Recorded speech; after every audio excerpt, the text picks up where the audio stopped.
dunya waddin. Wassalatu wassalamu ala asyrafil anbiya wal mursalin wa ala alihi wa ashabihi wa man tabi'ahu ila yaumiddin.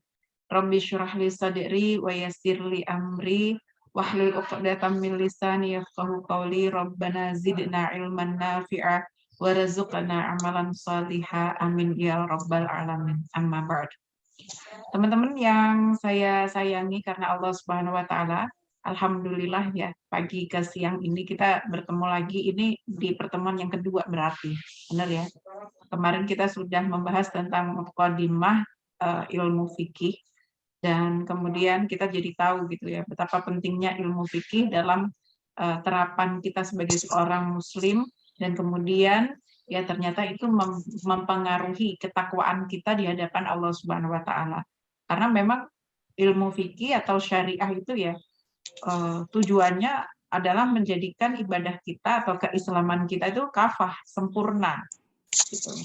Dan hari ini insya Allah teman-teman semuanya kita akan membahas terkait tentang permasalahan hukum-hukum yang ada dalam bahasan fikih. Kita kan sering gitu ya mendengar misalnya ini hukumnya apa, begitu kan ya. Nah, gitu hari ini sebelum kita masuk pada bab masalah-masalah di dalam ilmu fikih gitu ya, tentang masalah segala macam bab gitu ya, tentang masalah toharoh, sholat, wudhu dan sebagainya, karena hukum-hukum ini sangat berkaitan sekali dengan masalah ilmu fikih, maka tidak ada salahnya ketika kita membahasnya terlebih dahulu. Ya, itu ada di bab bagian at-ta'rifu bi ba'dil mustalahat al-fiqhiyah. Sebenarnya ini babnya lompat teman-teman ya. Jadi saya pikir kita langsung di sini karena bahasan-bahasan di atas itu terlalu apa ya, bahasannya jelimet ya buat yang awam gitu ya. Jadi intinya kalau bahasan di atas itu adalah dari mana hukum fikih itu diambil gitu. Hukum-hukum fikih dasarnya itu dari mana? Semuanya kita tahu ya, dari Al-Quran gitu ya, kemudian dari hadis, kemudian dari ijma'nya para ulama gitu ya, terus kemudian dari ijtihad dan qiyas gitu. Nah, kemudian di bagian ini kita akan membahas tentang hukum-hukum ya, hukum-hukum yang berseliweran ada di dalam permasalahan fikih. Nah, yang pertama hukum yang kita bahas itu adalah al-fardhu. Ya, kita sering ya dengar gitu. Itu fardu loh gitu misalnya ya kan. Nah, fardu itu apa? Al-fardu itu huwa ma talaba asy-syar'u fa'alahu talaban jaziman. Jadi kalau dikatakan ini fardu hukumnya gitu kan, itu adalah berharap pekerjaan atau yang diperintahkan tadi itu dilakukan secara pasti gitu ya. Dilakukan, dikerjakan gitu, dan jangan sampai ditinggalkan. Ya, kenapa? Karena kalau dia mengerjakan perbuatan itu, maka ya dia akan mendapatkan pahala. Sementara kalau dia meninggalkan pekerjaan itu, dia mendapatkan dosa atau diikop gitu. Ya contohnya misalnya kayak apa? Kayak saum ya, puasa gitu kan. Kenapa? Karena dalam Islam itu disyariatkan kita untuk mengerjakan puasa ya dengan pasti gitu. Jadi nggak boleh, orang muslim itu nggak boleh meninggalkan puasa gitu. Ya, dalilnya apa? Di dalam surat Al-Baqarah ayat 183 kan begitu ya. Kutiba alaikumusiyam. Nah, sampai akhiri ayat ya, sampai pada ayat ayat yang terakhir itu ya. Kutiba alaikumusiyam di situ artinya maknanya apa? Farodo. Artinya adalah farodo ya, difardukan ya. Terus kemudian kalau misalnya seorang muslim itu dia puasa, dia mendapatkan pahala dari sisi Allah Subhanahu wa taala dan dijanjikan surga gitu kan. Nah, tetapi kalau misalnya dia tidak mengerjakan puasa gitu ya, maka dia akan mendapatkan iqab dari Allah gitu dan dimasukkan ke dalam neraka. Nah, itu fardu, hukum fardu. Hampir sama ya Ustazah dengan wajib gitu ya. Nah, kalau wajib itu seperti apa? Ya, kalau wajib ya itu sama seperti fardu. Hukum wajib sama fardu itu sama gitu, nggak ada perbedaan ya. Begitu juga ya menurut mazhab Syafi'i rahimahullah taala, la farqa bainahuma abadan tidak ada perbedaan di antara keduanya kecuali pada bab masalah haji. Kenapa jadi jatuhnya dibedakan? Tadi ada yang pertama fardu, ada yang kedua wajib gitu. Kita taunya selama ini ya udah wajib aja semuanya begitu ya.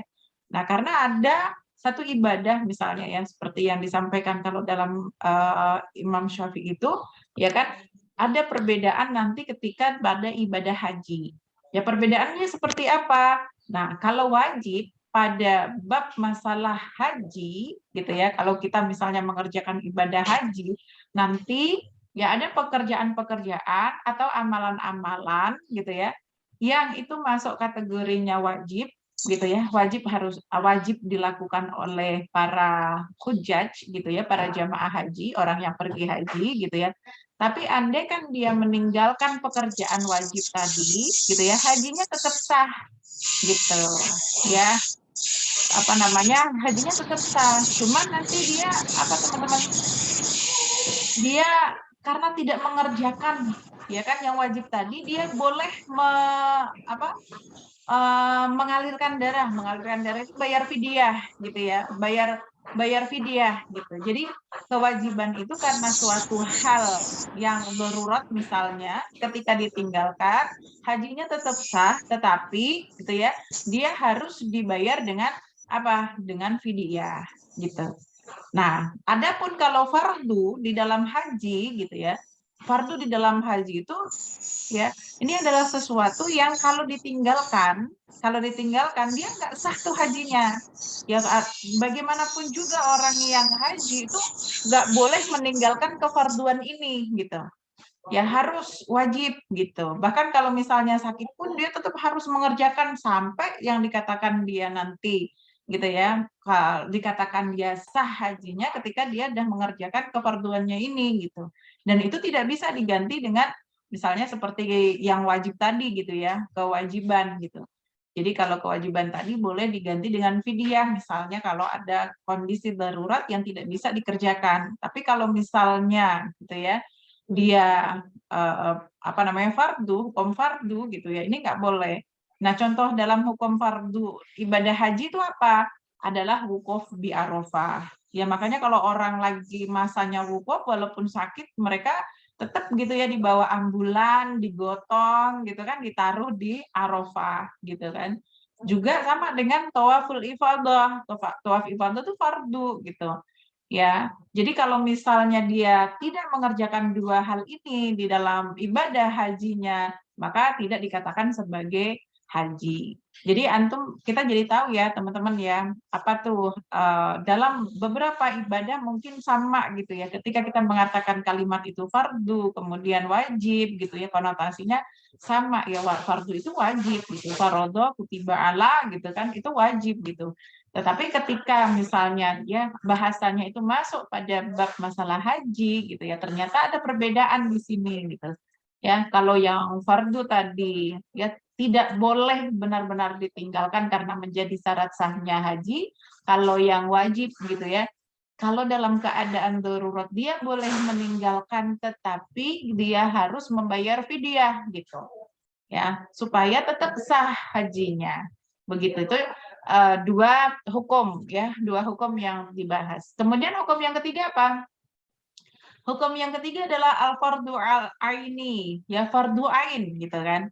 Nah, fardu ain itu apa? Nah, fardu ain itu teman-teman adalah amalan yang gitu ya diwajibkan dikerjakan oleh setiap afrodul mukallifin ya, setiap orang yang mengaku dia sudah mukallaf.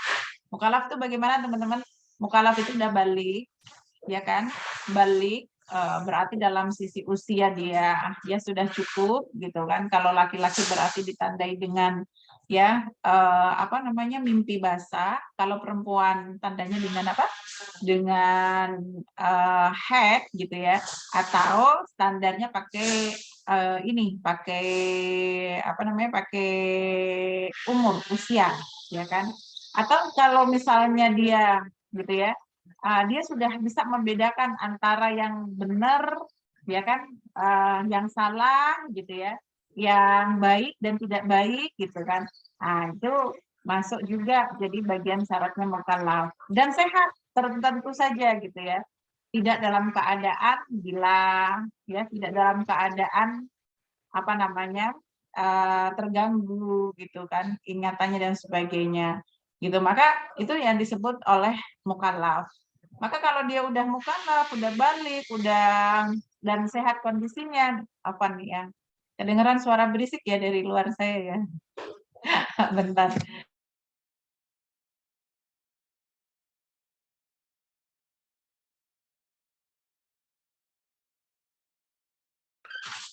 Ya, kita lanjutkan ya teman-teman ya. Apa ada tukang di depan rumah, ya, rumah depan soalnya, tidak masalah. Ya, maka yang namanya fardu ain itu harus dikerjakan, nggak boleh diwakilkan. Ya, setiap yang punya kepala dia sudah mukallaf gitu ya. Dia setiap pribadi, setiap jiwa dia harus mengerjakan kefarduan ini. Contohnya seperti apa? Contohnya adalah as-sholat, wasiyam, wal hajj alal mustati'. Ya, seperti misalnya amalan apa namanya sholat, ibadah sholat ya, kemudian puasa, haji bila mampu gitu kan. Kemudian ibadah-ibadah yang diwajibkan kepada orang-orang yang mukallaf. Nah, ibadah-ibadah seperti ini teman-teman nggak boleh diwakilkan gitu. Ya, misalnya ada satu rumah tuh isinya 10 orang, ya udahlah kamu kan udah sholat, aku nggak sholat ya apa-apa kan, gitu nggak boleh, nggak bisa begitu gitu. Atau suami istri misalnya ya, suaminya udah sholat, ya udah istrinya nggak usah sholat, nggak bisa begitu gitu. Atau suaminya dia udah puasa gitu ya, maka istrinya nggak usah puasa, nggak bisa begitu gitu kan.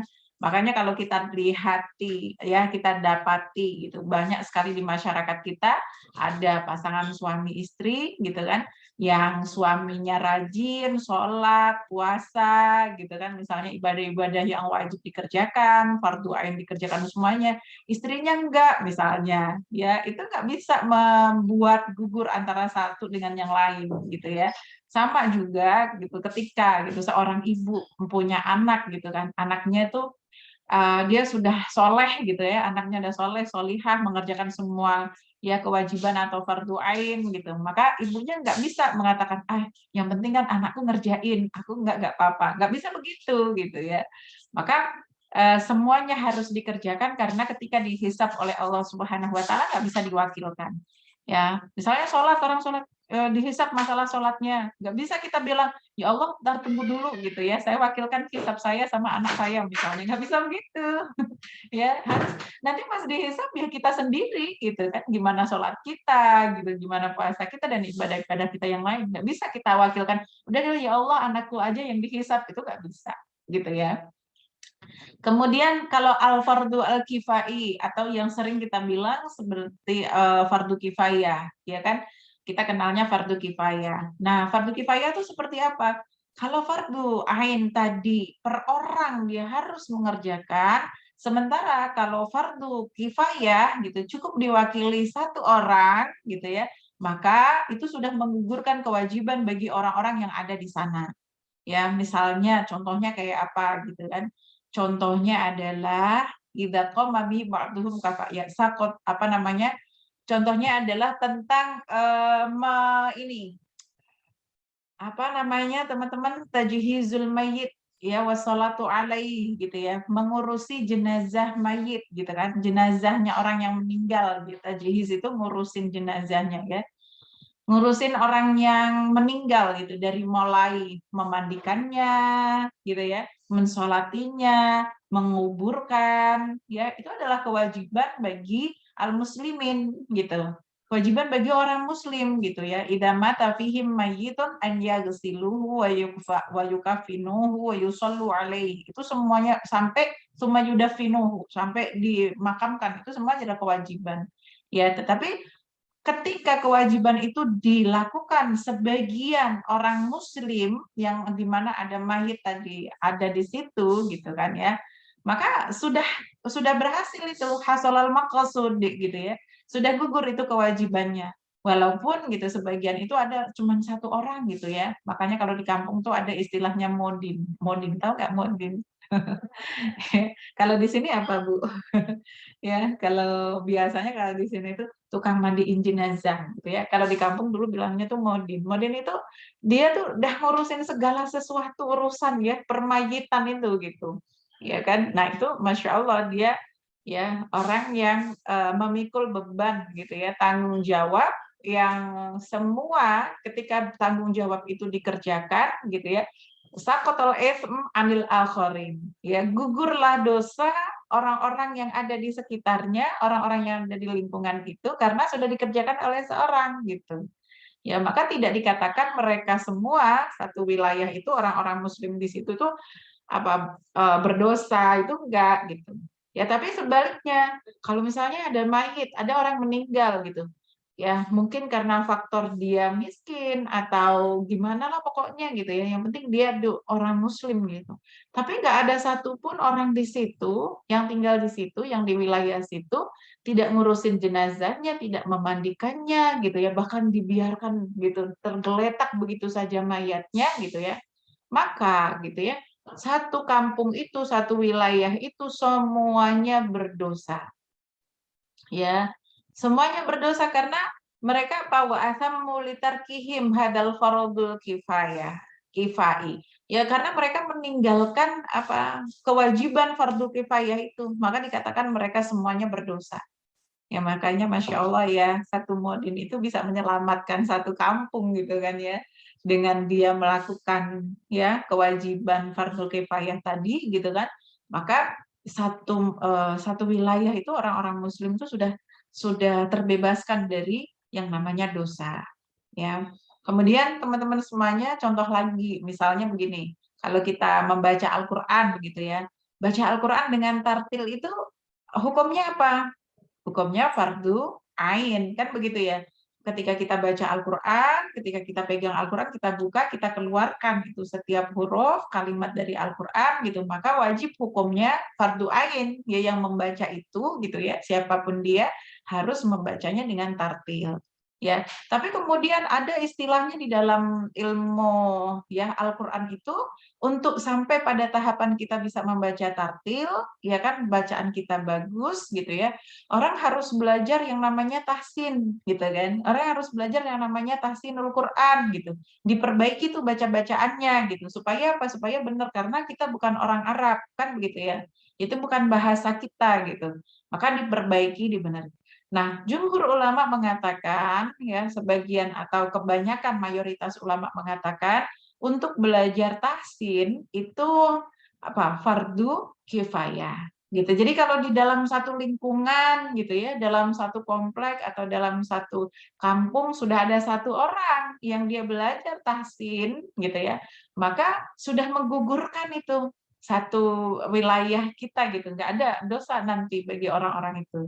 Nah, masalahnya antum tengok ya kanan kiri ya, ada nggak ya tetangga gitu ya di kampung yang sudah belajar tahsin. Nanti kalau belum ada, nanti saya share. Kebetulan di Haseki sekarang lagi buka pendaftaran ya, lagi buka pendaftaran untuk belajar tahsin Quran. Nanti saya share lewat Mbak Mira ya. Nanti bisa di ini kan. Ya itu hukumnya fardu kifayah gitu. Jadi kalau udah ada satu, harapannya apa? Satu orang yang belajar gitu ya, dia nanti akan mengajarkan lagi gitu. Ya, oh berarti kalau misalnya kita nggak hafal hukum-hukum tajwidnya, tapi kalau kita bacanya benar, insya Allah sudah menggugurkan kewajiban gitu ya. Kemudian ada lagi hukumnya rukun gitu ya. Kita sering nih, ini rukun sholat misalnya, ini apa kan begitu ya. Itu rukun itu apa? Wa huwa ma wajaba alaina fa'alahu wa kana juz'an min haqiqatil fi'li.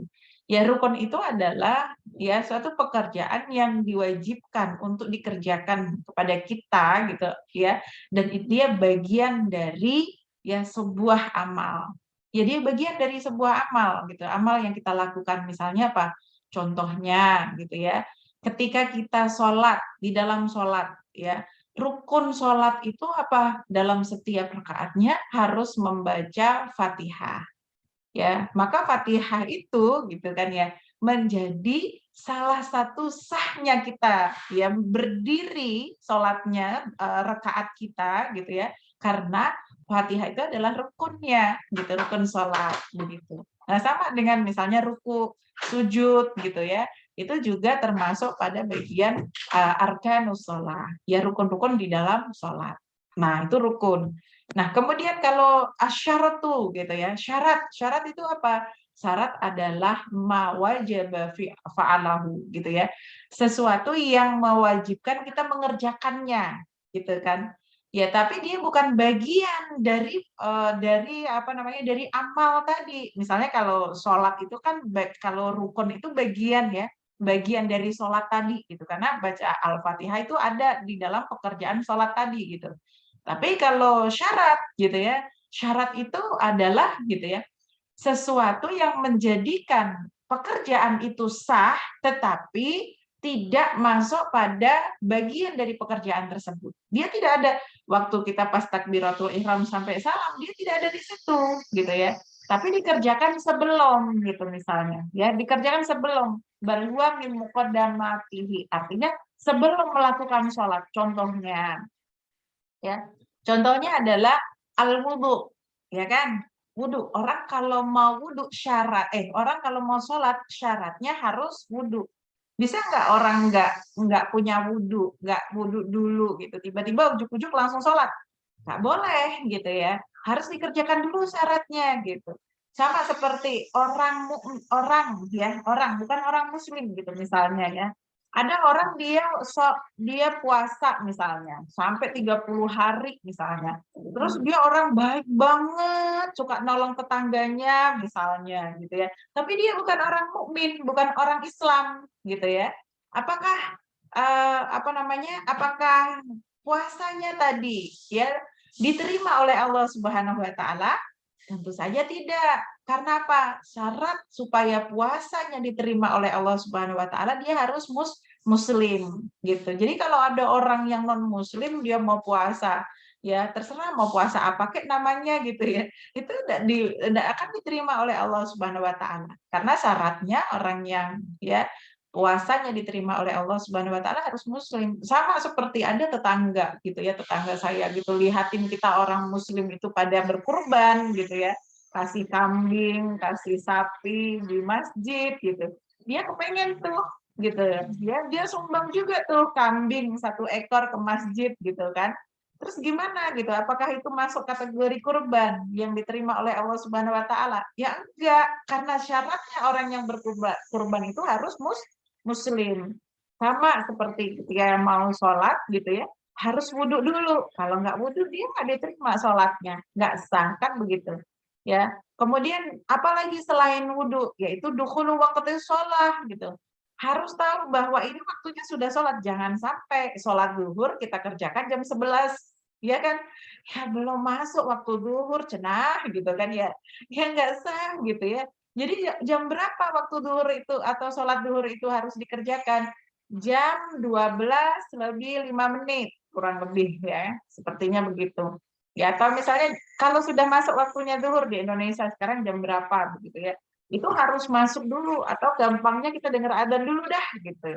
Ya, ada tuh kadang-kadang gitu entah kita habis bangun tidur atau pas lagi apa gitu ya, kita nggak bisa melihat jam gitu, nggak apa gitu. Udah kita bangun tiba-tiba kita wudhu, terus kita sholat, begitu udah selesai sholat baru kedenger adzan. Iya kan?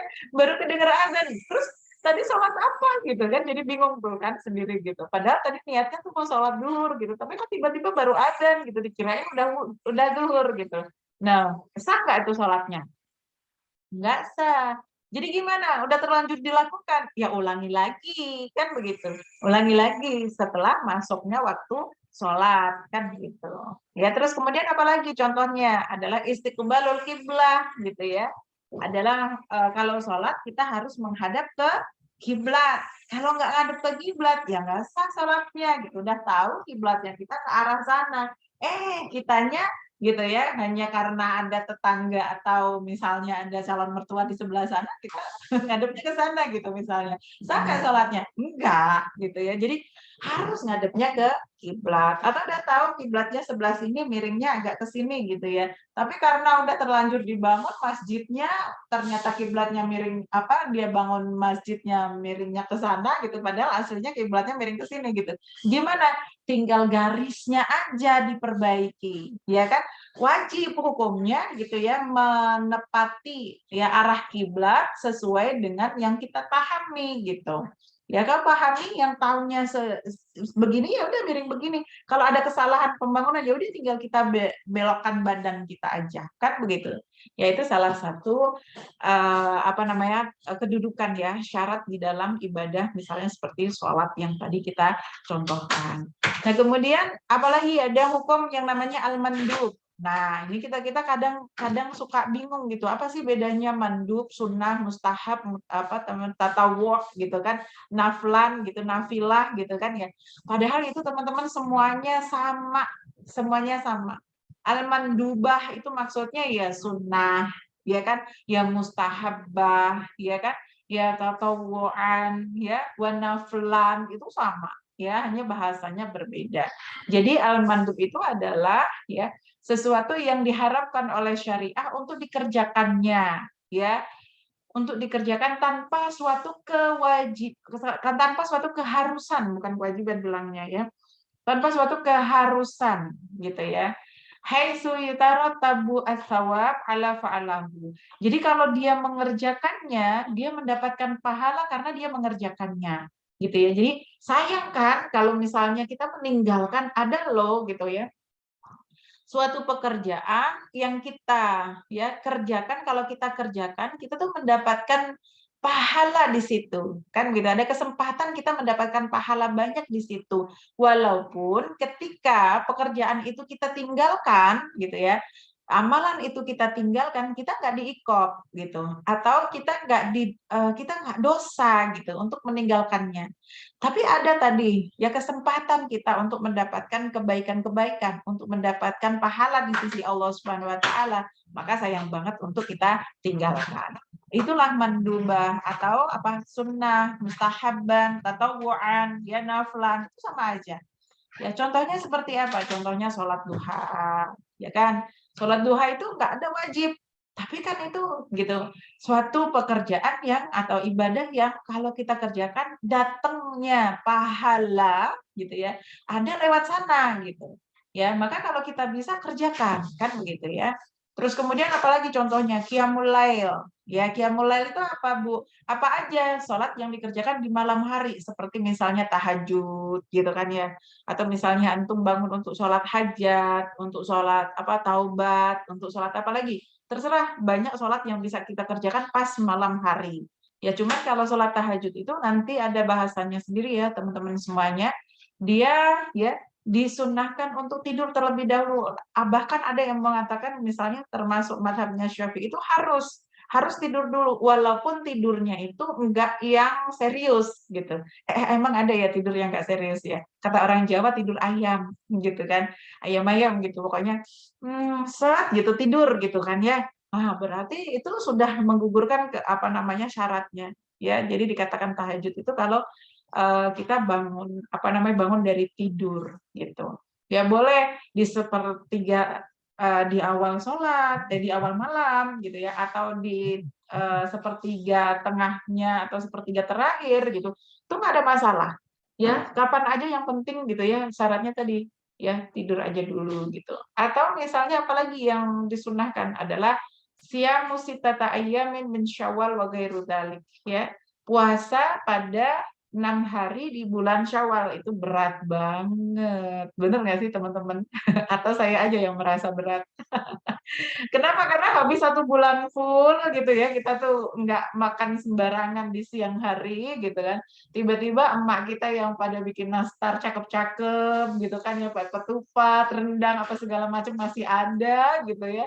Kita disuruh puasa, iya nggak sih? Itu berat banget. Makanya barang siapa yang dia puasa 6 hari ya kan, di bulan Syawal, di hari kedua ya berarti mulainya itu Allah menjanjikan pahala yang besar gitu ya, sama seperti dia puasa gitu selama 1 tahun gitu, dan diampuni dosanya oleh Allah Subhanahu Wa Taala di tahun berikutnya juga kan.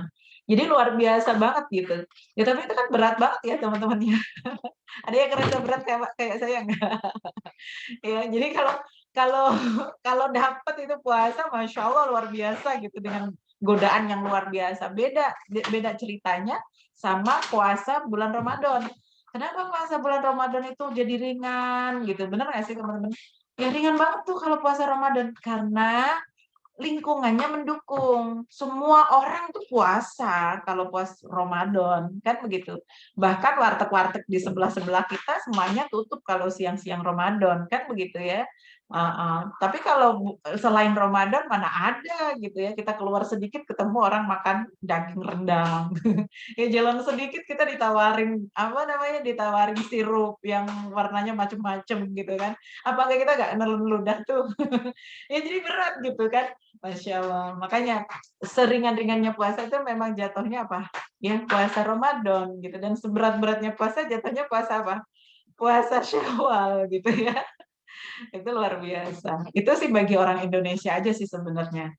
Ya karena yang bikin ketupat, bikin rendang, ya kan macam-macam tuh orang Indonesia. Kalau di Arab mungkin enggak. Itu udah biasa gitu ya. Puasanya dilanjutin ke Syawal karena bagi orang apa Arab itu biasanya yang namanya Idul apa hari raya gitu ya. Hari raya itu adalah di Idul Adha yang besar tuh. Makanya ya bebas dia sampai 3 hari gitu kan. Kalau Idul Fitri cuma 1 hari tuh tanggal merahnya kan begitu. Ya, ini mah hanya ngobrol aja ya teman-teman ya antara tradisi dan apa dan peluang sunnah gitu kan ya.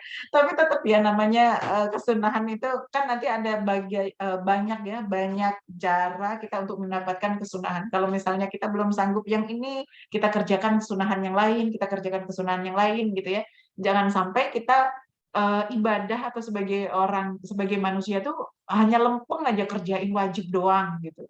Walaupun pernah ada seorang sahabat yang bertanya kepada Rasulullah ya, Rasulullah gitu ya, kalau misalnya saya ngerjain sholat, saya ngerjain puasa, saya ngerjain zakat, pokoknya saya ngerjain yang wajib-wajib aja, nggak saya tambah-tambahin gitu. Apakah saya bisa masuk surga gitu kan? Ada ya yang bertanya begitu. Terus apa kata Rasulullah? Iya gitu ya. Walakal apa bagi kamu bisa apa masuk surga gitu. Kamu bisa masuk surga dengan yang wajib-wajib aja gitu. Ya tetapi kan ya dalam hadis lain gitu ya, Rasulullah menyampaikan gitu ya, Allah itu mencintai hambanya karena hamba itu mengerjakan apa? Kesunahan, banyak mengerjakan ibadah-ibadah sunnah. Ya, semakin dia banyak melakukan ibadah-ibadah sunnah, semakin banyak kecintaan Allah kepadanya. Kan kita pengen dicintai ya, ya upaya kita loh untuk mencintai ya dan dicintai oleh Allah Subhanahu Wa Taala salah satunya dengan cara apa teman-teman? Yang mengerjakan ibadah-ibadah sunnah. Makanya para waliullah gitu ya, para orang kekasih-kekasihnya Allah ya, itu pasti mereka melazimkan ya yang namanya qiyamul lail. Ya, qiyamul lail. Jadi ukurannya begitu, para ulama mengatakan begitu. Ya kalau dia itu waliullah gitu ya, kekasihnya Allah gitu, minimal dia melazimkan qiyamul lail. Jadi kalau kita pengen jadi kekasihnya Allah ya waliullah gitu, sebenarnya bisa nggak Bu Isti? Bisa. Siapa aja bisa, punya peluang, sangat punya peluang untuk menjadi walinya Allah Subhanahu wa taala atau menjadi kekasihnya Allah Subhanahu wa taala di dunia. Nah, ukur aja sendiri gitu kan ya, udah pantas belum gitu. Minimal apa? Minimal kita tidak tinggalin tuh qiyamul lailnya gitu ya. Atau kalau ditinggalin atau kalau misalnya kita nggak qiyamul lail itu waktu atau malam yang kita kerjakan qiyamul lail itu lebih banyak daripada malam yang kita meninggalkan qiyamul lail gitu. Paham nggak maksudnya? Ya. Jadi nggak yang kebanyakan kita tidur aja nggak bangun pas malam hari gitu kan ya. Karena saking nyamannya di kamar gitu ya. Ada AC, ada bed cover gitu, wah ada suami gitu kan, yang siap peluk kapanpun gitu. Aduh, itu kan susah banget gitu kan untuk bangun malam hari gitu ya. Masya Allah gitu. Jadi kalau ada yang bisa seperti itu gitu, bangun dia malam dalam kenikmatan-kenikmatan yang seperti itu gitu ya, maka itulah salah satu ciri walinya Allah Subhanahu wa taala gitu, kekasihnya Allah Subhanahu wa taala. Maka standar minimalnya itu seperti itu kata para ulama. Ya, jadi jangan dihabiskan semua dalam hidup kita, dalam usia yang Allah berikan kepada kita gitu ya. Pokoknya tidur malam tidur ya, kayak kebo kalau tidur ke bahasa bahasa orang Jawa tuh begitu teman-teman ya. Kayak kebo gitu ya, nggak bangun-bangun gitu. Pernah dengar gitu nggak? Ya, katanya jadi ada istilah gini, tidur kebo gitu. Tidur kebo itu begitu udah blok gitu tuh udah nggak bangun-bangun dia gitu ya, betah banget gitu tidurnya. Nah, kita orang muslim itu jangan sampai seperti itu. Apalagi kita pengen jadi ya kekasihnya Allah Subhanahu wa taala, pengen jadi yang dicintai oleh Allah Subhanahu wa taala. Upayakan. Tapi susah, Bu. Susah, Bu. Betapa gitu ya susahnya kita mau bangun tidur malam hari mau qiyamul lail itu susah banget. Ya emang gitu ya, emang gitu. Tapi kalau kita nggak mencoba teman-teman ya, ya sampai kita mati pun kita tidak akan merasakan betapa nikmatnya qiyamul lail itu gitu. Ya nggak? Ya, jadi insya Allah nanti kita bahas lagi ya tentang masalah qiyamul lail atau sholat-sholat sunnah yang lain. Insya Allah kalau fikih ada bahasannya. Kemudian hukum apalagi yang sering kita dengar mubah, ya kan? Pernah dengar ya mubah gitu. Mubah itu apa kalau di bahasa Indonesia kan? Itu adalah ya boleh aja, gitu boleh aja, ya. Adalah makan fi'lu wa tarkuhu sawaan gitu. Ditinggal maupun dikerjakan sama aja, nggak ada ngaruhnya, gitu. Nggak ada ngaruhnya. Dikerjakan ya boleh gitu ya. Ditinggal juga boleh. Ada pahala atau ada apa namanya? Ada pahala atau ada ancaman siksa nggak? Nanti tergantung gitu ya. Tergantung sama apa? Sama niatnya. Innamal a'malu bin niat gitu. Kenapa? Karena secara syariah itu tidak diperintahkan bisa jadi gitu kan gitu. Secara syariah tidak diperintahkan meninggalkannya, juga tidak diperintahkan untuk mengerjakannya. Ya, tapi itu bagian dari apa namanya kewenangan kita untuk memilih ya.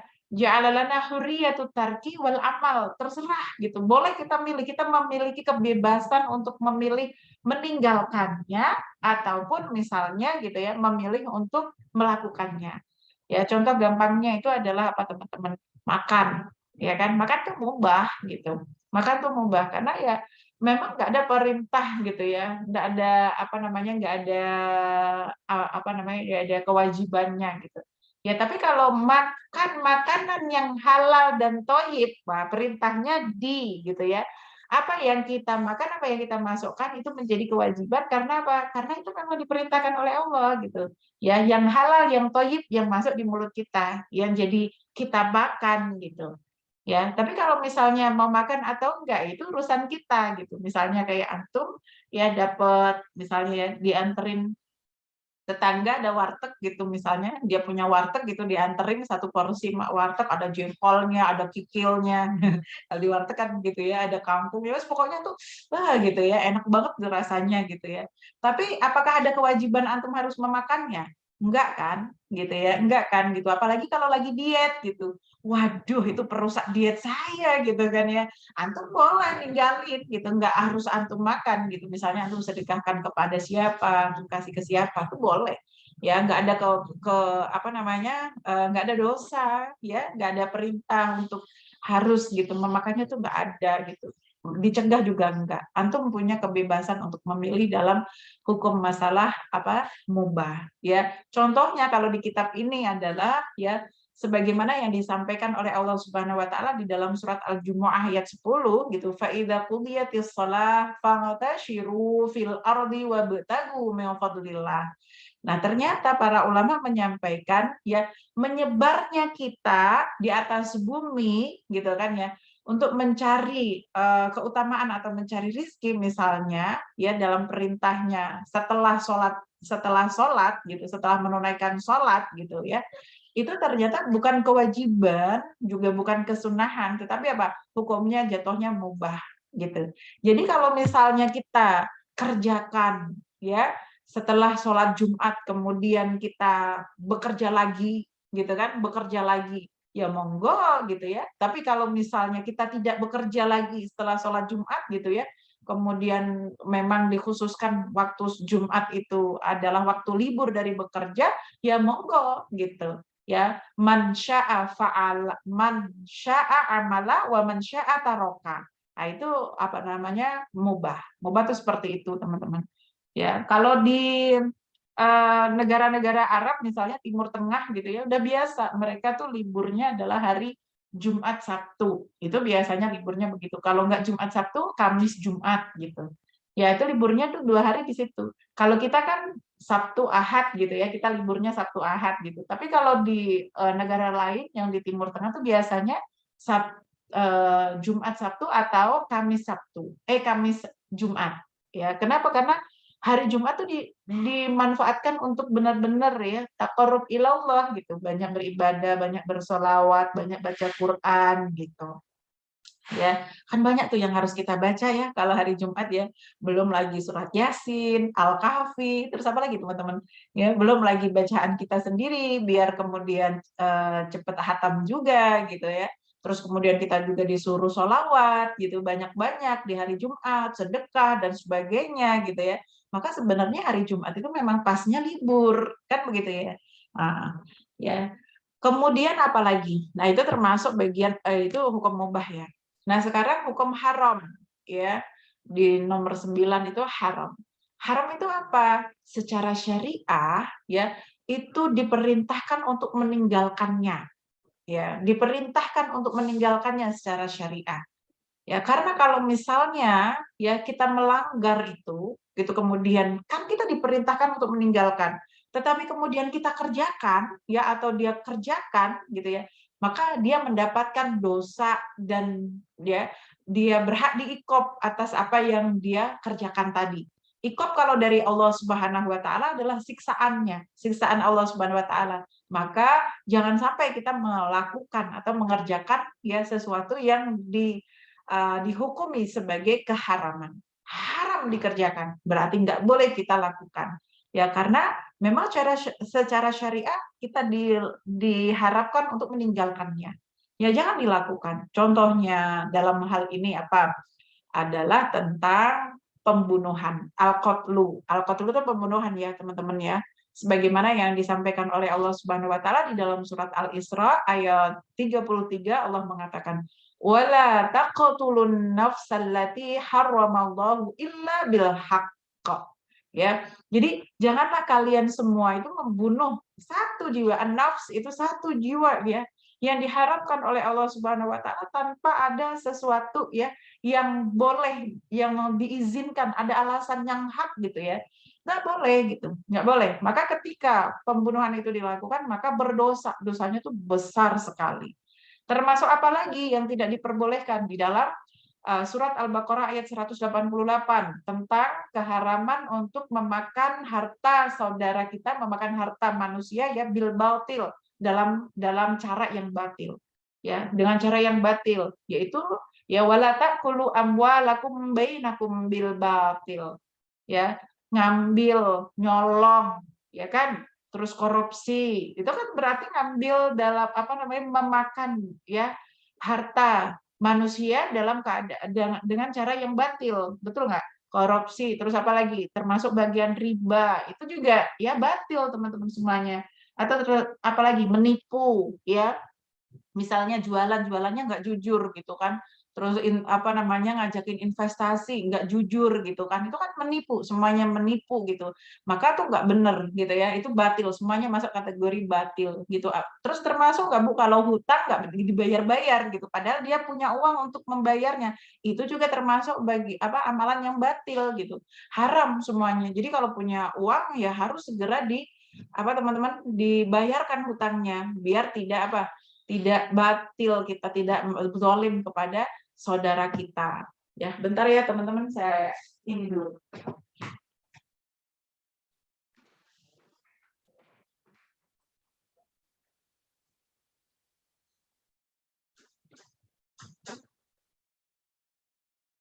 Ya,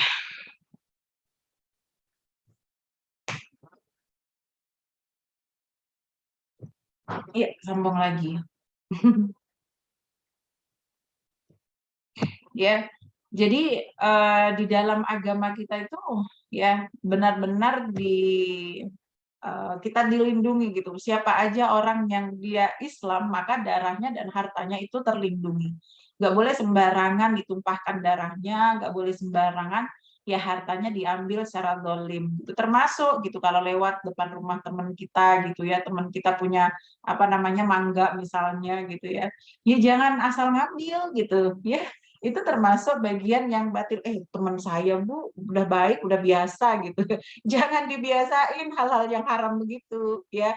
Ambil dulu nanti baru ngomong, itu nggak boleh juga gitu ya. Jadi harus izinnya di depan ya. Izin itu untuk memiliki sesuatu tuh kayak syarat gitu ya teman-teman ya. Kayak wudhu ketika mau sholat gitu. Kan syarat ya. Syarat untuk mendapatkannya apa? Izin gitu. Ya jadi jangan ngambil dulu, udah dimakan, udah kenyang, baru izin gitu kan. Apa yang dimakan tadi jadi batal kan sebenarnya ya. Nggak sah gitu. Ya udah kenyang tapi nggak sah ya kan. Nah, orang yang mengerjakan itu ya, yang mengerjakan keharaman itu disebutnya mahduran atau maksiat gitu ya, melakukan pekerjaan yang maksiat ya atau danban gitu ya. Dia orang yang berdosa gitu ya, orang yang melakukan pekerjaan-pekerjaan yang haram itu. Ya udah nggak boleh ya. Bisa haramu mahzuron, zu pakai za ya, bukan pakai idzal. Ya, kalau pakai idzal nanti beda lagi tuh artinya. Ya mahzuron, maksiyah, dzamban. Nah, itu termasuk ya sama aja dengan hukum haram ya. Kemudian yang ke-10 adalah al-makruh ya. Nah, makruh ini teman-teman dibagi menjadi dua. Ya, kita mah taunya makruh aja. Udah makruh aja gitu kan ya. Nah, makruh itu dibagi dua.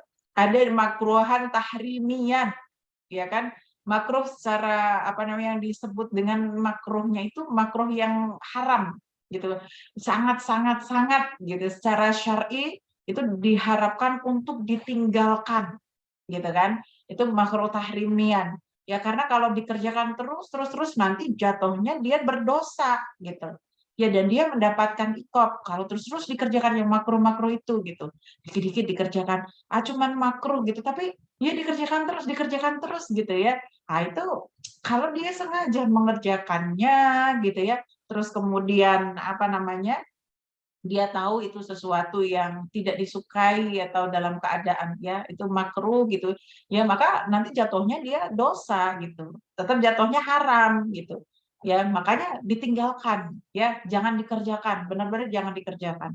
Contohnya seperti apa? Contohnya kalau di sini adalah sholat sunnah mutlak. Sholat sunnah mutlak itu apa teman-teman?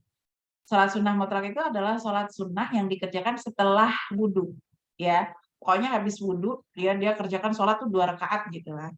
Nah, tapi dia kerjakan inda tulu isyamsi, ketika matahari keluar. Padahal pas inda tulu isyamsi itu gitu ya, itu nggak boleh tuh ya, nggak boleh mengerjakan sholat gitu, nggak boleh mengerjakan sholat. Tapi karena dia punya alasan, sholat kan bukan sholat apa namanya, bukan sholat yang lain, tapi sholat apa? Sholat apa? Sholat mutlak tadi bilangnya gitu ya. Nah itu apa jatuhnya? Jatuhnya adalah makruh, dan makruhnya itu hukumnya tahrimian gitu. Artinya yang dia mendekati dengan keharaman. Jadi kalau dia nanti mengerjakannya terus dan itu disengaja, jatuhnya dia haram. Begitu. Paham ya teman-teman ya? Kan kalau indatulu isyamsi atau gurubi syamsi gitu ya, atau tulu itu matahari pas keluar, ya kan? Nah, kalau gurub itu matahari pas tenggelam. Blek ya, pas matahari tenggelam, ya kan? Nah, itu nggak boleh mengerjakan. Makanya habis sholat asar, ya kan, dan habis sholat subuh, ya, sampai waktu jatuhnya duha, ya, di antara sholat subuh sampai duha itu nggak boleh mengerjakan sholat, gitu kan?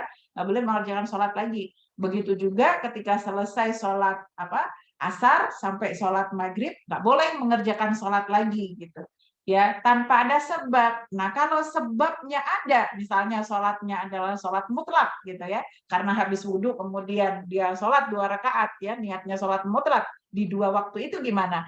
Hukumnya makruh. Dan makruhnya itu bukan makruh yang ringan, makruhnya tahrimian gitu. Ya walaupun nggak langsung dosa, Tapi kalau dia kerjakan lagi terus gitu, apalagi disengaja, maka nanti jatuhnya dia haram juga gitu, nggak boleh juga gitu ya. Nah, kalau makruh tanzihian itu apa gitu ya? Makruh tanzihian itu ya sama seperti makruh pada umumnya, ya tidak disukai kalau dilakukan gitu ya. Tetapi nggak sampai pada ya mendatangkan apa iqabnya Allah, nggak sampai mendatangkan ya apa namanya keharamannya. Ya, contohnya kalau di buku ini wa mitsalul dzalik adalah siyamu yauma arafah lil hajj. Ya, pada hari Arafah, ya orang-orang yang berhaji itu sebenarnya dia tidak tidak disarankan untuk puasa gitu ya, tapi bukan haram gitu ya, nggak haram gitu ya. Tapi kalau dia puasa justru malahan jatuhnya apa? Makruh gitu ya. Emang orang yang berhaji di hari Arafah gitu kan, di hari Arafah tuh nggak boleh puasa ya? Bukan nggak bolehnya bukan haram, tapi hukumnya apa? Makruh. Makruhnya apa? Makruh tanzihian. Ya, secara fikih. Nah, nanti teman-teman yang habis kelas ini dia pinter nih, udah bisa membedakan hukum-hukum kan? Ya, tahunya apa? Tahunya nggak boleh aja gitu. Kalau orang yang ibadah haji nggak boleh. Kenapa? Bukan masalah kenapa memang begitu gitu ya. Bukan nggak bolehnya haram, tetapi makruh kalau dia kerjakan. Kenapa? Karena orang berhaji itu butuh tenaga yang ekstra, teman-teman.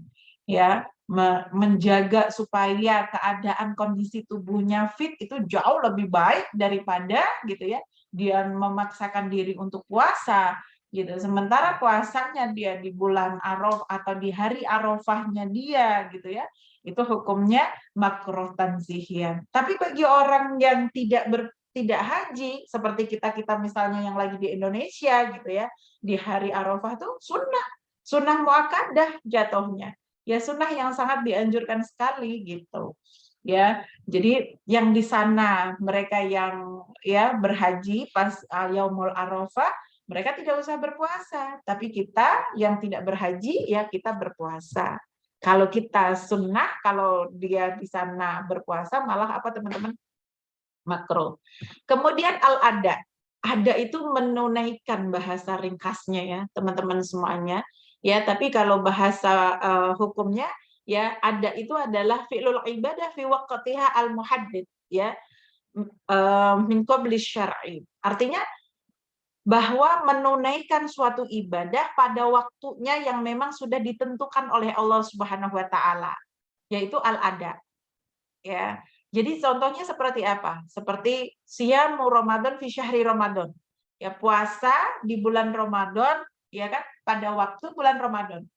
Ya sama seperti misalnya zuhur, sholat zuhur di waktu al-muhaddad syar'an secara syara, ya kan? Dia mengerjakan sholat zuhur di waktu zuhur. Itu berarti dia apa? Adaan. Makanya kalau dalam sholat ya kan niatnya atau dalam puasa Ramadan juga ya niatnya kalau dikerjakan sesuai dengan waktunya itu adaan. Pakai kalimat adaan ya.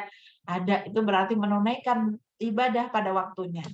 Nah, sementara kalau sebaliknya menunaikan ibadah di luar dengan waktunya, apa hukumnya? Qadha sebutnya. Ya. Nah, qadha itu tadi ya, dia mengerjakan ibadah di luar dari waktu yang ditentukan oleh syariah gitu. Contohnya kayak perempuan, perempuan itu kan dia ya nggak selalu loh 1 bulan Ramadan itu dia bisa berpuasa full. Kenapa? Karena perempuan punya apa? Punya masa haid.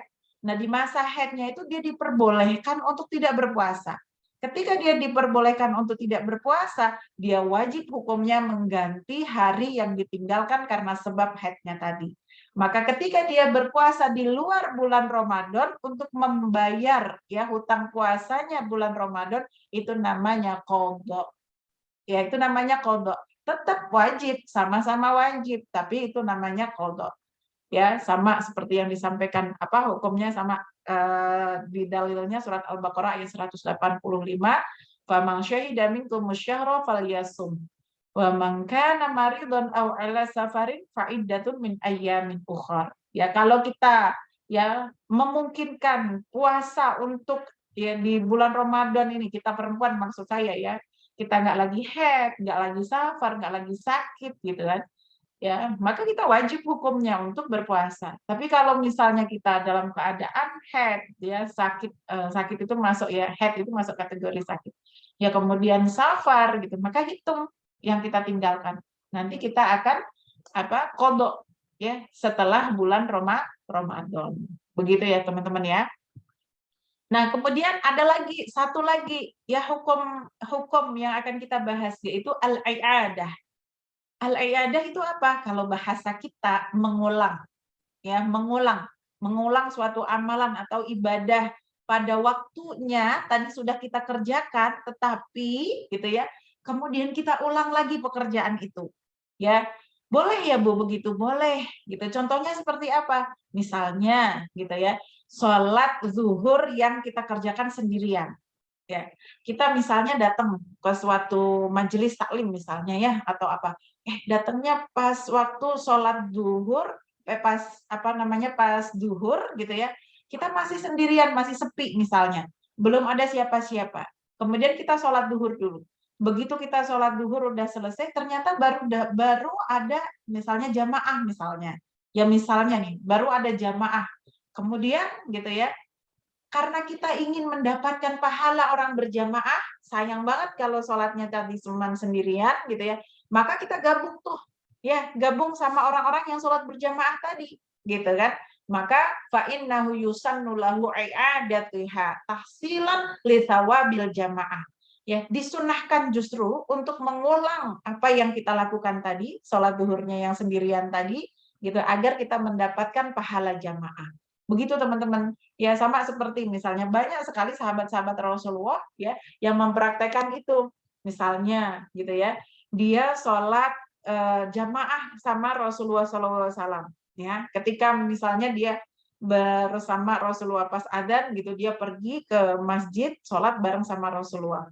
Tetapi ketika dia kembali ke kaumnya atau ke rumahnya, ya ada istrinya yang belum sholat gitu, anak-anaknya belum sholat misalnya gitu ya, atau kaumnya gitu ya, jamaahnya belum sholat gitu. Maka apa yang dia lakukan? Dia mengulangi sholatnya, dia jadi imam gitu ya, jadi imam buat istrinya, buat anak-anaknya gitu, buat kaumnya gitu ya. Maka itu yang disebut dengan i'adah.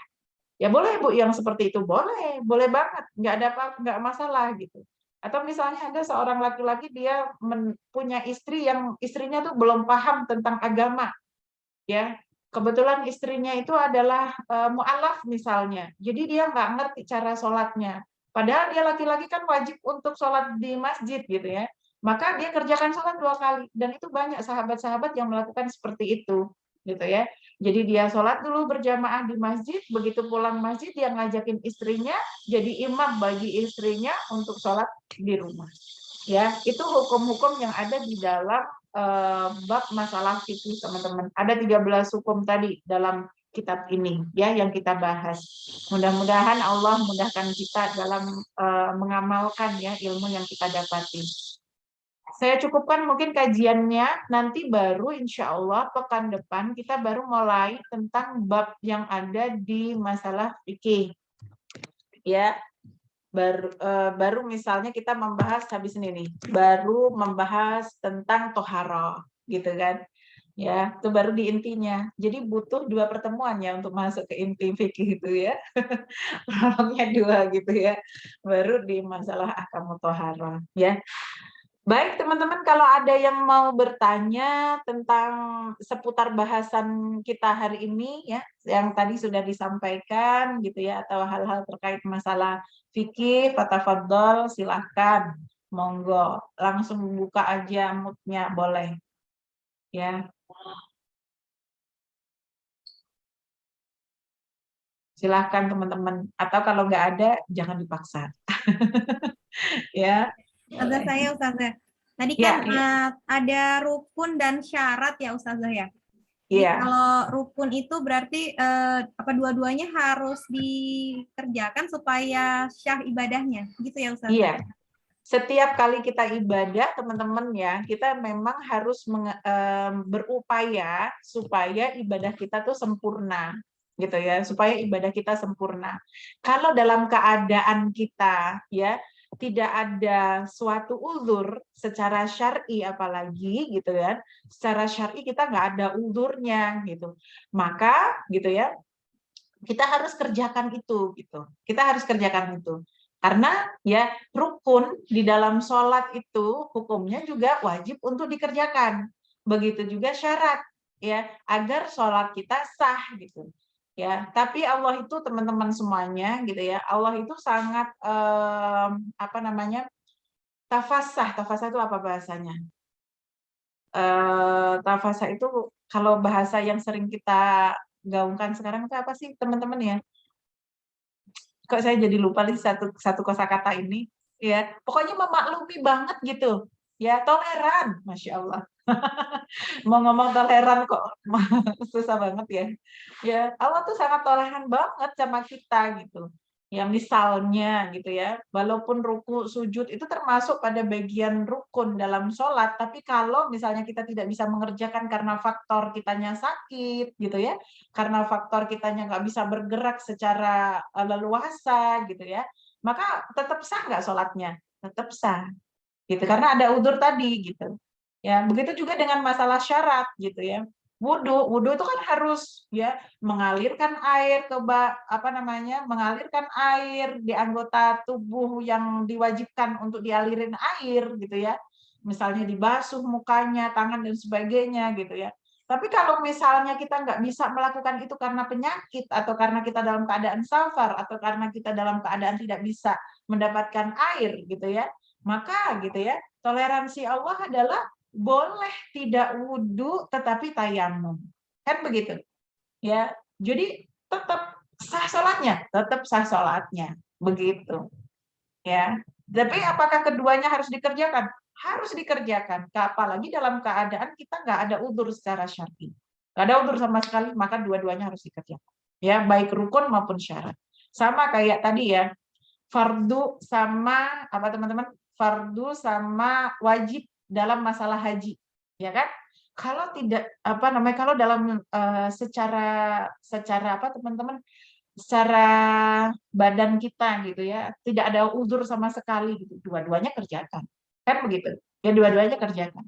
Walaupun salah satunya tadi misalnya gitu ya dalam fardu itu kita dalam kewajiban tadi ya, dalam kewajiban tadi kita bisa apa namanya dalam kewajiban itu kita bisa tinggalkan terus kemudian bayar fidyah atau ya menyembelih binatang gitu tetap sah hajinya itu karena ada sesuatu yang madarat ya ada sesuatu yang darurat di kita ya begitu teman-teman semua ada lagi Mbak Isti, ya aku mau nanya dong, kalau merokok itu masuknya makruh yang mana ya?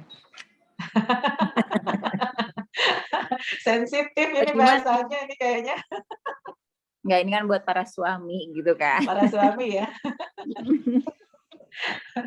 Merokok itu teman-teman itu perbedaan ya, perbedaan pendapat ya. Tapi jumhur kebanyakan mayoritas ulama itu ambil yang apa namanya haram justru bukan masalah makruh. Ya kalau toh misalnya mereka yang mengkategorikan hukum makruh gitu kan ya, itu juga wallahu alam bisawab ya saya mau bilang gitu ya. Saya mau bilang ikut apa haram juga guru-guru saya juga banyak yang ngerokok. Nanti saya kurang ajar juga kan. Takut nggak berkah ilmu saya gitu ya. Tetapi kita bisa mengukur diri kita ya teman-teman ya, itu menjadi madorot atau tidak. Ya kan, jadi madorot di kita atau tidak. Karena menjaga diri supaya ya kita apa namanya menjaga diri, kesehatan, nyawa, ya itu adalah kewajiban gitu. Ya. Ya, bapak saya contohnya, beliau juga dulu merokok.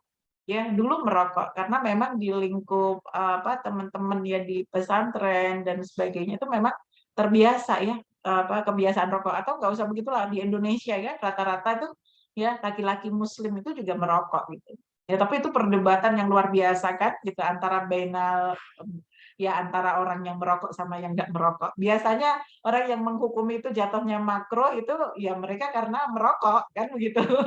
Jadi kan nggak apa ya? Jadi subjektif ya nggak objektif gitu kan bener nggak teman-teman? Ya tapi kalau yang ustadz-ustadz yang sudah bisa ninggalin rokok dia kan biasanya ya terus kemudian ya fatwanya tidak apa jatuhnya haram gitu kan jatuhnya rokok Haram. itu haram gitu jatuhnya kan begitu gitu Ya, tapi kalau misalnya kita masuk hukumnya gitu, kalau di Indonesia MUI sendiri memang tidak ini ya, hanya MUI beberapa wilayah gitu ya yang kemudian mengharamkan rokok gitu. Ya, tapi kalau secara umum itu belibet bahasanya. Ya, tapi kalau secara pribadi gitu ya, saya menginikan gitu ya, melepaskan dari permasalahan entah guru saya gitu, teman-teman dan yang lain gitu ya. Karena menurut saya memang rokok ya secara akal kita gitu ya, secara akal kita orang yang tahu antara hak dan batil gitu ya, rokok itu lebih banyak merugikan dan madorotnya gitu ya. Maka saya setuju dengan para ulama yang mengatakan bahwa rokok itu haram gitu. Ya kan? Tapi memang kita nggak bisa langsung gitu loh kan ya kepada teman atau apalagi misalnya suami gitu kan, pasangan terus kemudian orang tua gitu, kerabat gitu, rokok tuh haram lo tinggalin, nggak bisa frontal begitu loh teman-teman gitu ya. Jadi beribadah itu memang sesuai dengan kesanggupan, benar nggak? Sesuai dengan kesanggupan gitu. Jadi apa? Ya udah pelan-pelan aja dulu gitu, tinggalin gitu kan ya. Kalau udah ngerasain gitu, kita nggak bisa maksa. Toh misalnya ya, kayak bapak saya, itu dia langsung tinggalin semuanya. Langsung tinggalin. Padahal dulu itu di awal-awal gitu ketika saya bilang, apa namanya, sampaikan gitu, Pak, nggak usah rokok lah, apa sampai gitu ketika anak saya lahir gitu ya, pertama saya sampai kalau rokok tuh nggak boleh ada di barengan sama kita gitu. Iya. Jadi sampai beliau tuh keluar gitu kan, rokok tuh keluar sendiri. Walaupun kita nggak ngusir, akhirnya beliau sadar diri gitu. Ketika rokok ya udah keluar gitu kan. Ya, lama-lama itu kita mau pakai dalil apa aja itu dibantah teman-teman. Kita nggak menang gitu ya sama para tukang rokok itu nggak bisa menang gitu. Tapi sampai suatu ketika saya dapati tiba-tiba beliau tuh nggak rokok sama sekali, benar-benar nggak sentuh rokok satu batang pun, nggak sentuh rokok sama sekali. Dan itu bukan karena kita yang ngoceh ngasih tahu gitu pakai dalil berdebat apa segala macam, enggak ya, karena kesadarannya sendiri. Karena kesadarannya sendiri. Apa kata beliau? Beliau mengatakan gitu ya, dirasa dalam tubuhnya tuh kalau dia rokok semakin gampang sakit, gampang batuk dan sebagainya. Dan ketika dia tinggalkan itu rokok, ya dia merasa enteng badannya. Jadi akhirnya dia tinggalkan benar tuh. Ya. Masya Allah ya. Jadi begitu, sabar aja ya kalau yang suami-suaminya masih rokok gitu ya, jangan langsung diceramain gitu kan. Ya jangan langsung diceramain, tapi mungkin ya diajak atau ketemu sama para orang-orang yang dulunya tukang rokok gitu kan. Ya mungkin biarin aja saling sharing gitu ya. Atau misalnya gitu ya, kalau saya sering dulu kalau ngobrol tuh suka gini aja gitu. Pengen deh gitu ya, Mbah itu sehat sampai misalnya sampai cucunya gitu gede, sampai bisa lihat cucunya itu menikah gitu. Nah, ya. Cuman gitu-gitu doang, tuh ngomongnya cuman gitu doang, gitu. Tapi nggak usah diceramain, nggak usah. Gitu ya. Oke. Ya, sama ya teman-teman kayak kasus yang sekarang lagi muncul itu kan rame gitu ya. Misalnya kayak ya apa namanya kasus tentang masalah wayang gitu ya. Ya kan? Ya, kita tuh nggak usah ceramah sama orang yang gitu hobi main wayang gitu bahwa wayang tuh haram dan sebagainya gitu. Ustadz Basalamah juga kan tidak begitu ya kan. Dia hanya menjawab pertanyaan gitu ya. Tapi ya kita nggak usah gembor-gemborin, nggak usah ini lagi gitu. Karena apa? Karena pada umumnya memang di masyarakat kita masih suka yang seperti itu. Ya nggak? Ya masih suka mereka itu gitu. Maka ya ikhtiarnya para wali songo misalnya salah satunya ya Sunan Kalijaga gitu untuk memasukkan gitu ya ajaran-ajaran itu karena memang kebutuhan masyarakat pada waktu itu gitu ya. Pada waktu itu gitu ya, mereka masih menyukai wayang, masih suka dengan yang seperti itu, maka ya jadinya nggak masalah gitu. Ya, tapi kan itu ditentang juga oleh Sunan Giri pada waktu itu ya kalau kita berbicara tentang masalah ini. Ya karena apa? Karena menurut Sunan Giri ya wayang itu apa namanya menyerupai manusia gitu. Ya kan? Kalau nggak salah ya, sejarahnya kan begitu. Ya tapi memang begitu loh, sesuai dengan ya bahasa umat kita. Yang kalau kita udah nggak butuhin wayang, ya kita nggak usah ngadir-hadirin gitu kan. Jadi nggak usah kita juga merasa perlu, wayang tuh harus dilestarikan karena kebudayaan Indonesia dan sebagainya. Masih banyak gitu kan yang lainnya yang bisa kita angkat gitu. Kan kita juga ya jamaah kita juga nggak membutuhkan itu gitu, benar nggak? Ya nggak ketemu sama orang-orang yang membutuhkan wayang sebagai media pengenalan Islam kan enggak gitu. Tapi andaikan kita ya kan Indonesia tuh luas banget loh teman-teman ya kan. Ya suatu ketika misalnya kita berada di ya perkampungan atau wilayah yang di situ masih gitu. Misalnya gitu ya budaya wayangnya tuh masih kental gitu kan ya. Terus misalnya ada juga yang wilayah yang misalnya apa kayak reok gitu kan ya, reok apalagi kan negara kita tuh luas ya dengan segala macam yang ya luar biasanya gitu ya. Ya kita harus biihsan, dakwahnya harus biihsan. Ya jangan mancing kayak tadi tuh Mbak Jemi. Ya suaminya masih rokok misalnya, ya. Jangan frontal langsung, rokok tuh haram loh, Bi. Wah, bisa cerai loh gara-gara gitu. Gara-gara masalah rokok. Beneran teman-teman. Gara-gara rokok tuh ya yang satunya ngotot harus nggak boleh apa segala macam. Yang suaminya masih nggak bisa ninggalin rokok gitu. Kalau disuruh milih, kamu milih rokok atau aku gitu. Banyak tuh bisa terancam tuh kan.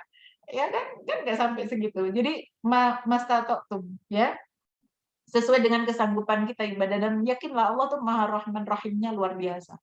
Ya, dan pasti nanti pelan-pelan pokoknya tambahin ilmunya, tambahin keimanannya, lama-lama pasti gitu ya, pasti Allah tuh nanti akan giring dengan sendirinya dia gitu kan untuk menuju pada yang baik, terus ningkat lagi, jadi kalau ngaji gitu ya, kalau kajian ajak aja misalnya ya kan, kalau ada kesempatan untuk ngaji bareng sama suami ajak gitu kan. Kalau teman-temannya pada nggak ngerokok, masa dia mau nyalain rokok? Kan nggak mungkin gitu kan, pasti dia beli pir gitu ya.